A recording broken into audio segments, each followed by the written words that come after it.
Salut chers panafricanistes, chers sarfeurs, youtubeurs et puis combattants pour l'émergence africaine, c'est le Banin de Yingui.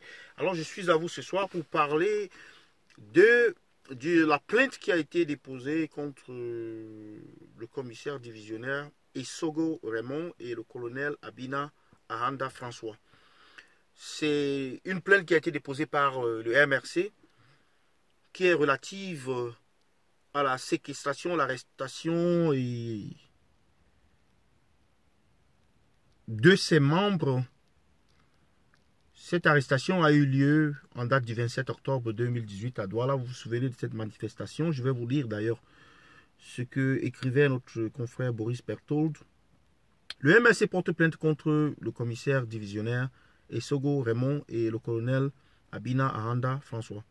En violation flagrante de l'état de droit, des forces de l'ordre placées sous les autorités du commissaire divisionnaire Essogo Raymond et le colonel Abina Ahanda François ont brutalisé et torturé des centaines de milliers de militants et sympathisants du MRC qui marchaient pacifiquement le 27 octobre 2018 à Douala à l'occasion d'une manifestation légale et légitime organisée par le MRC pour protester contre le hold-up électoral orchestré par le Conseil constitutionnel.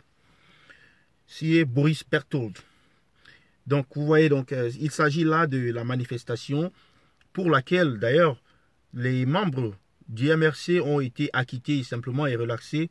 Je pense que c'était lundi passé.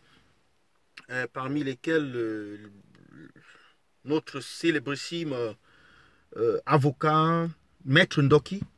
Vous vous souvenez bien que le lundi passé, elle et les autres 40, je pense on parlait de 43 membres du MRC, ont été purement et simplement relaxés. Et n'est-ce pas, les poursuites ont été abandonnées comme pour raison un acte de bonne volonté ou un acte de décrispation de la tension politique, nous disait-on, du côté de l'accusation ou alors du côté du ministère public. Et donc, vous comprenez que le MRC n'est pas d'accord avec cette analyse parce que le MRC sait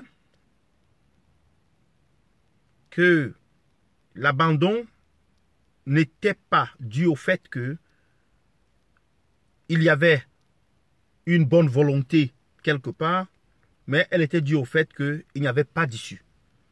En réalité, nous sommes là dans un système un peu comme le système colonial. On vous cause un préjudice et après, on prétend intervenir pour vous sauver, n'est-ce pas, des conséquences du préjudice qu'on vous a causé un peu plus tôt. Donc c'est comme pour dire, une maison qui est en feu et qu'on envoie l'arsoniste éteindre le feu. C'est un peu à quoi ça ressemble.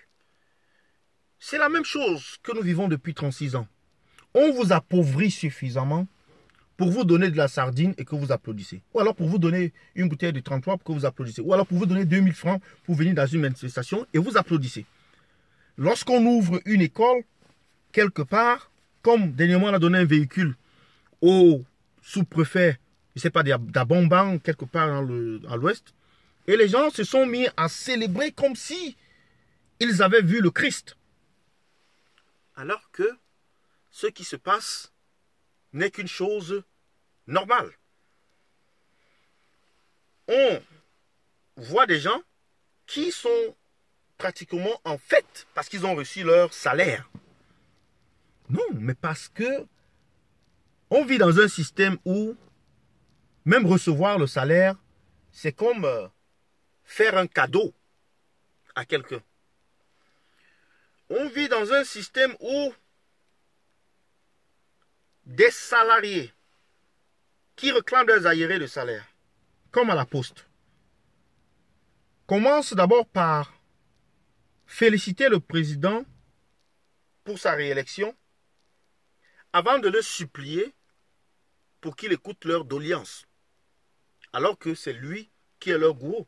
C'est lui qui est responsable de ce qui arrive, n'est-ce pas, à ces agents de la poste. Alors nous vivons des situations comme ça tout le temps. Les musiciens qui n'ont pas leur droit d'auteur, et qui supplient le Premier ministre pour qu'on les entende, pour qu'on les écoute. Quand bien même on réussit à écouter, c'est pour ne rien appliquer après. On écoute pour dissuader les gens d'arrêter la manifestation, pour les convaincre d'arrêter de protester. On leur fait d'autres promesses fallacieuses. On leur fait des promesses sans issue. Et puis on les abandonne par la suite. Lorsque le mouvement est mort, on abandonne. Vous vous souvenez des enseignants l'année passée qu'on a corrompus, c'est-à-dire de force. On les a arrêtés, on les a amenés au poste de police, dans les postes de police et gendarmerie. On les a bien battus et on les a fait signer des documents selon lesquels ils ne sortiront plus pour protester. Et ils ne se mettront plus dans des groupes WhatsApp pour discuter, n'est-ce pas, d'organiser la grève ou bien la révolte des enseignants. Et souvenez-vous maintenant, 1 an plus tard, ceux-là ne sont toujours pas rentrés dans leurs droits.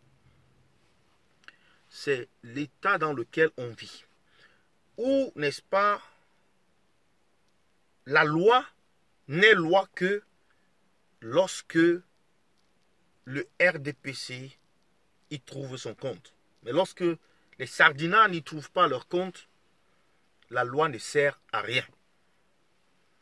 On vous cite la loi lorsqu'on veut vous condamner, mais on ne vous cite jamais la loi lorsqu'on veut vous tromper, lorsqu'on veut voler et détourner vos sous.